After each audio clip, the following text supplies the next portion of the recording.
एक तरफ जहां विश्वव्यापी कोरोना महामारी मध्य प्रदेश में अपना कहर बरपा रही है, वहीं प्रकृति की मार ने किसानों की आर्थिक रूप से कमर तोड़ दी है। वहीं शासन प्रशासन के उदासीन रवैया के चलते अब किसानों का गुस्सा फूटने लगा है।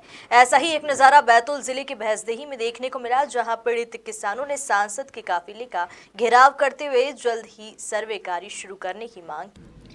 बैतूल हरदा सांसद दुर्गादास उइके एक दिवसीय दौरे पर भैंसदेही विधानसभा क्षेत्र में पहुंचे, जहां उन्होंने 80 लाख रुपए से बने नवनिर्मित जनपद पंचायत भवन विजयग्राम में 14,85,000 रुपए की लागत से नवनिर्मित पंचायत भवन और बड़गांव में हाई स्कूल के नवीन भवन का लोकार्पण किया।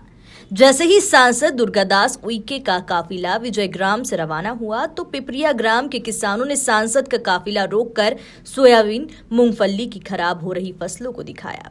सांसद ने किसानों की मांग को गंभीरता से लेते हुए जनप्रतिनिधियों के साथ कृषक हेमंत व अन्य कृषकों के खेत में पहुंचकर फसल का मुआयना किया तथा भैंसदेही एसडीएम को अविलंब सर्वे टीम गठित कर किसानों की फसलों का सर्वे करने के निर्देश दिए।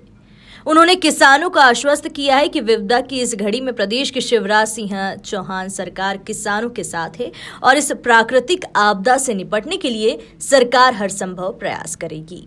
इसके चलते पूरा पीला हो गया। पूरी चली गई वो बारिश में। खड़े हो जाओ कहना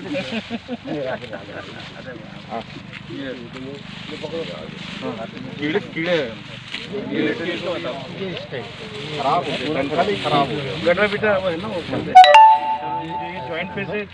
इसमें ये कहना है हमें कि भाई इस बार भी क्या हुआ, पिछले बार भी ये हुआ कि मतलब एक साल की फसल पूरा पानी आके बर्बाद हो गई है, उसमें हम कर्ज दे नहीं पाए और इस बार भी पूरी नष्ट हो गई है फसल, पीला हो गई, उसमें फली नहीं लगी है और कर्ज जो है हम पे बोझ वो हम दे नहीं पाए। पिछले बार भी हमारी पूरी नष्ट हो गई थी फसल, तो हम कर्ज में डूबे हुए हैं, कर्ज माफ़ हुआ ही नहीं अभी तक। कमलनाथ जी ने बोला था कर्ज माफ़ कर देंगे, मगर नहीं किया, किसी का ही नहीं किया।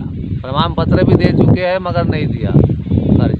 बैंक में जाओ तो कर्ज दे नहीं रहे, हम फसल काहे से बोएंगे। अभी भी इस बार कर्ज उठा के प्राइवेट कर्ज उठाया, उसमें हमने ये सोयाबीन बोई मगर पूरी नष्ट हो गई है। में क्या शासन प्रशासन का ध्यान इस दिशा में क्या है आकर्षित करते हैं और विधिवत क्या है इसका सर्वे करा के और इसका जो बीमा है, इसका जो भी लाभांश है, जो नुकसान होगा उसका किसानों को भुगतान किया जाएगा। आपको पता है कि हमारे प्रदेश के यशस्वी और संवेदनशील मुख्यमंत्री श्री शिवराज सिंह चौहान जी, किसानों के प्रति उनके मन में बड़ा प्रेम है, अपनत्व है और किसानों की हर प्रकार की समस्याओं के प्रति उसके निराकरण के लिए भारतीय जनता पार्टी की सरकार दृढ़ संकल्पित है। और इस विषम परिस्थिति में भारतीय जनता पार्टी का प्रत्येक कार्यकर्ता हमारे किसान भाइयों के साथ में है और इसके निराकरण के लिए हर स्तर पे पहल करेंगे। अभी हम जा रहे हैं भैंसदेही, वहाँ एसडीएम से चर्चा करके और विधिवत इसका सर्वे कराकर बीमे की अग्रिम कार्यवाही।